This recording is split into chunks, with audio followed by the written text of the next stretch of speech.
पूरी चारों तरफ से घिर चुके हैं। ठीक है, यहाँ पे हमें कोई हेल्प नहीं दे रहा है और मुझे नहीं लगता कि यहाँ पे किसी को कोई हेल्प, जो भी हमें हेल्प होनी है वो मिलने वाली नहीं है। हम अभी यहाँ आए जिसको बोला जा रहा है इवैक्यूएशन। आई डोंट नो यहाँ पे सब में से अग्री करेंगे इस बात पे, इसको इवैक्यूएशन का नाम दिया गया है। ये वाकई में ये है प्रॉब्लम, ना कि वहाँ से इवैक्यूएट करा के लेके आ जाना। ये तो सिर्फ है ना, जैसे सर ने बोला अभी, जैसे प्लेन में जब आए थे तो बैक एंट्री लेके अपने आप को बड़ा दिखाना अच्छी बात नहीं है एग्जैक्टली। नमस्कार दोस्तों, बहुत बहुत स्वागत है आप सबका एक बार फिर से। दोस्तों, रूस और यूक्रेन में तो जंग चली रही है, लेकिन उससे भी ज़्यादा भयानक जंग चल रही है भारत के अंदर, और ये जंग है भयानक प्रोपेगेंडा वॉर। दोस्तों, इस युद्ध के बीच में अगर कोई देश फंसा हुआ है तो वो है भारत। भारत सरकार सिर्फ इसलिए फंस गई है क्योंकि उसे अपने नागरिकों की चिंता है। और जिन लोगों को इस बात का संदेह है तो वो खुद गूगल कर सकते हैं कि इस युद्ध के बीच में भारत के अलावा और कौन सा देश आया है जिसने अपने देश के नागरिकों को वहाँ से निकालना शुरू किया।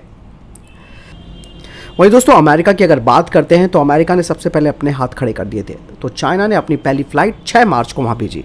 आप इसी से परिस्थितियों की गंभीरता को समझ सकते हैं कि इस पूरे घटनाक्रम में भारत सरकार की सिर्फ एक गलती थी कि उन्होंने एडवाइजरी जारी करते हुए उसने अमेरिका की तरह स्पष्ट शब्दों में ये चेतावनी नहीं दी कि सरकार यहाँ से किसी को नहीं निकालेगी, सभी नागरिक खुद निकल जाएं। दोस्तों, हो सकता है कि तत्कालीन प्रधानमंत्री के अलावा अगर और कोई प्रधानमंत्री होता तो वो भी बाइडेन की तरह दो टूक यही कहता कि आप अपनी सुरक्षा खुद करें।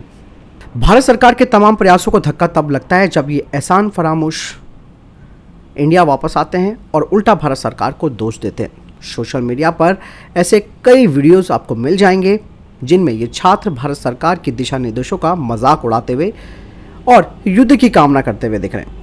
यूक्रेन में आपको सेफ्टी प्रोवाइड करना चाहिए था।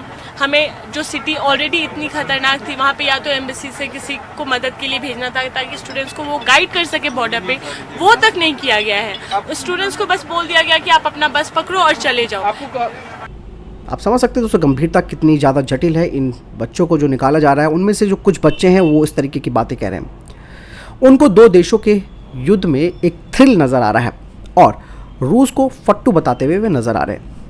युद्ध शुरू होने से पहले के वीडियो में भारतीय छात्र अपनी ही सरकार का मजाक बनाते हैं और जब फंस जाते हैं तो सरकार की गलतियों को निकालना शुरू कर देते हैं और सरकार को गाली देते हैं। दरअसल ये कूल डूड जो होते हैं ये खुद को सर्वज्ञानी और युद्ध को हॉलीवुड की मूवी समझ बैठते हैं। वहीं उत्तर प्रदेश की रहने वाली एक छात्र ने यूक्रेन से वीडियो बनाकर भेजा, वहां पर इंडियन आर्मी को भेजा जाए उन्हें बचाने के लिए। प्लीज हमें आगे बचाओ, या फिर आप प्लीज यहाँ पे बाय एयर कुछ भी भेजो, इंडियन आर्मी को यहाँ पे प्लीज भेजो, तभी शायद हमारे साथ कुछ ऐसा हो सकता है कि हम बच सकते हैं। बाकी हमें नहीं लगता कि हम यहाँ पे बचेंगे या फिर हम यहाँ से कहीं जाना हमारे लिए सेफ है। इनकी सोच का स्तर क्या है आप खुद तय कर लीजिए। इनके लिए सब कुछ फैंटेसी है, मतलब जिनके पास बेसिक कॉमन सेंस नहीं है उन्हें एहसान फरामोशी के अलावा आप उनसे और कोई उम्मीद नहीं कर सकते, और उम्मीद करना भी बेईमानी होती है। 224 फरवरी का वो दिन जब युद्ध शुरू हुआ था, उसी दिन से भारत में एक प्रोपेगेंडा चलाया गया कि टिकट बहुत महंगी थी इसीलिए छात्र नहीं आ पा रहे। ये बात सरासर गलत है। आप पूरा सोशल मीडिया खंगाल सकते हैं, आपको एक भी टिकट नहीं मिलेगा जिसमें 60 से 70 हज़ार रुपये किसी एयरलाइन कंपनी ने लिया हो। यूक्रेन से दिल्ली या फिर मुंबई का नॉर्मल किराया 20 से 25 हज़ार है, लेकिन ध्यान रखिए कि ये नॉर्मल समय नहीं है। पिछले 2 सालों से कोरोना के कारण अंतर्राष्ट्रीय उड़ानों को सीमित भी किया गया है। जब भारत सरकार ने इस बात का आग्रह किया तब यूक्रेन से उड़ान की व्यवस्था शुरू हो गई। युद्ध क्षेत्र के ऊपर उड़ान भरने का रिस्क कौन सी एयरलाइन लेगी, ये बात आपको समझनी चाहिए। दोस्तों, बिना मुनाफे के कौन अपनी जान जोखिम में डालेगा। इसमें कोई शक नहीं है कि मिडिल क्लास के कुछ बच्चों के लिए 35 से 40 हज़ार रुपये मायने रखते हैं, लेकिन जान से ज़्यादा तो उनके लिए ये सब कुछ हो नहीं सकता। और ज़्यादातर जो छात्र यूनिवर्सिटी का बहाना बनाकर इसलिए रुके हैं क्योंकि उन्हें मालूम था कि अनहोनी के समय सरकार उन्हें मुफ्त में बुलाएगी। आप समझ सकते हैं कि कितनी दूर की सोच कर ये लोग पहले ही बैठ गए थे कि अगर हम चुपचाप रहेंगे तो भारत सरकार हमें यहाँ से ले जाएगी और हमें फ्री में यहाँ से ले जाएगी, और जो कर भी रही है सरकार। जबकि वो खुद बताते हैं कि उसी यूनिवर्सिटी के उनके दोस्त जो कि अमेरिका और दूसरे देशों के थे ज़्यादातर पहले ही निकल गए। क्या उन छात्रों के लिए यूनिवर्सिटी का नियम लागू नहीं होता? महंगी फ्लाइट का प्रोपेगेंडा समझने के लिए चीन के छात्रों से वसूला गया किराया एक उदाहरण है। युद्ध आरंभ होने के लगभग 10 दिन के बाद चीन की पहली फ्लाइट में सफर कर रहे छात्रों से 18,000 युआन वसूला गया, जो कि भारतीय मुद्रा में लगभग 2.5 लाख रुपए है। अब ये सवाल है कि फिर वो छात्र कौन है जो यूक्रेन से भारत आने के बाद भारत सरकार को दोषी ठहरा रहे हैं?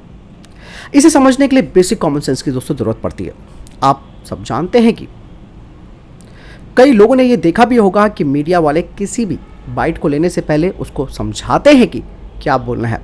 उन छात्रों की जगह खुद को रखकर सोचिए तो पता चलेगा कि उस स्थिति से निकलने के लिए उनसे जो कहलवाया गया होगा वो उन्होंने बोला होगा। सारी कंट्रीज के सारी गवर्नमेंट्स ने उन लोगों को निकाल लिया है, but Indian government is doing nothing for us. They are saying they are evacuating the Indian citizens from border.